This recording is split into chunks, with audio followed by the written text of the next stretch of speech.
So I realized in my own journey also that if I don't change my response to things in my life, I'll never change. So it's not that you respond. The question really is how long, right? So when you become aware that your environment is controlling how you think and feel, and your response changes. When we're truly present and we are in the moment and we're in the visualizing process, the brain does not know the difference between the real life experience and what the person is imagining. Now, experience enriches brain circuitry. And the problem is that when we're facing a health condition or a crisis, we always tend to focus on what we don't want to have happen instead of what we do want to have happen, because the arousal of the stress hormones prepares us for the worst, right? So teaching yourself to stay present and not go to the worst case scenario is being present. And someone who can carry a thought for that long and go through the process of interacting with the kidney, the brain doesn't know the difference between whether it's real or not if you don't break from it and start thinking about, am I going to be on dialysis the rest of my life? And if it's one long moment, experience enriches circuitry in the brain. So the brain looks like, over time, that the experience has already happened. You start to install the neurological hardware ahead of the event. Now, if you keep doing it, the hardware becomes a software program, and it becomes easier to do it the next time, because now you're creating circuitry. And what is mind? Mind is the brain in action, so you're installing a new mind. That people can heal that quickly in 1 week. Yeah, because what if they create an inner event that carries an amplitude of gratitude or joy or freedom? Break through from the chains of the past. When the body is liberated and you feel that elevated emotion, the stronger the emotion you feel from that breakthrough, the more you're going to pay attention to the image in your mind. And now you're beginning to brand new circuitry in the brain, and your body's being conditioned into a new future. And the stronger the emotion you feel, the more you pay attention to the picture, the more you're conditioning the body over time to the future instead of the past. So now you keep knocking on that genetic door emotionally, then that emotion ultimately signals a new gene that upregulates that gene to produce better proteins, and the person then all of a sudden starts healing. And we have research to show that people can do that in 4 days. Signal genes to reduce cancer cells. Wow. To signal stem cells to suppress, to go to active tissues and repair them and regenerate them and suppress inflammation. That we have research to show that you could change the number of brain cells you have just by doing this properly. Well, you come with a lot of genes, and they're just a library of potentials. They're just a storehouse of information, of possibilities. So then you got to get the right signal, the right lock into the key that begins to select and instruct genes that cause genes to make different proteins. And you can regulate so many different genes. The same genes, you can regulate them differently. So when they upregulate, they start producing really healthy and robust proteins. And that's enzymes, that's tissue, that's structure, that's function, that's hormones.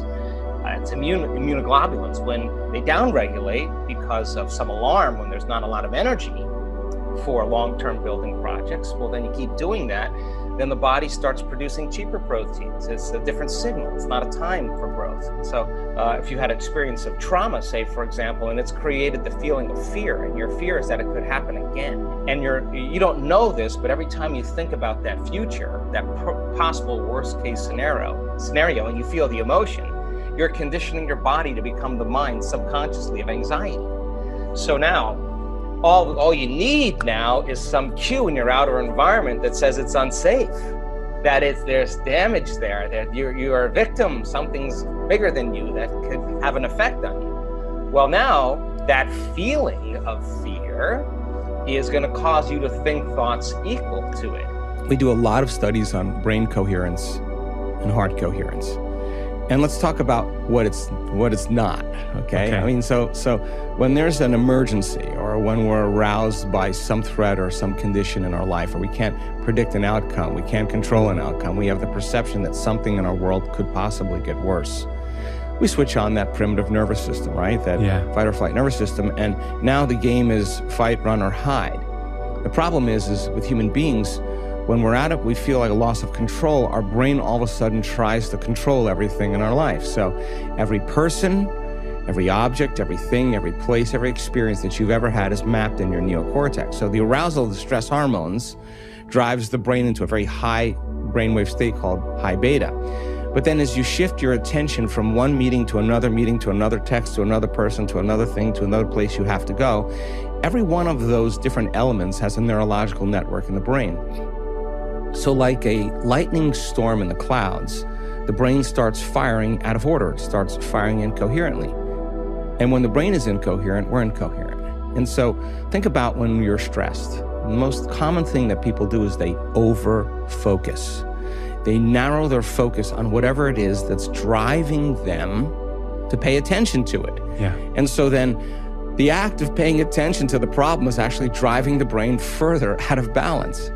And we've studied this. When you analyze that problem, that circumstance, that condition within the emotion that you are feeling and derived by the hormones of stress, you'll make your brain worse 100% of the time, because the analysis, the over-analysis, is driving it further into a higher thinking, higher beta brainwave state.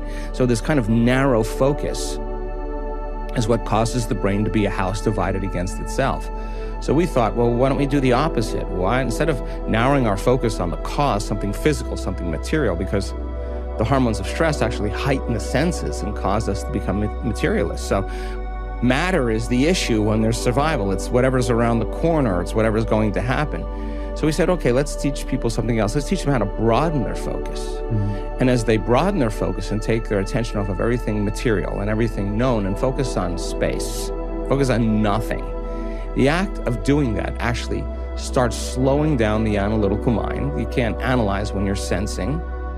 And it starts to change the person's brainwaves into a slower brainwave pattern. Right. And so now as you start slowing your brainwaves from that high beta, you start slowing down, you're shifting gears, you go into a mid-range beta, then you go into a low-level beta, and then all of a sudden you get into alpha. Now alpha, when you're in alpha, the voice in your head, the critic in your mind goes away.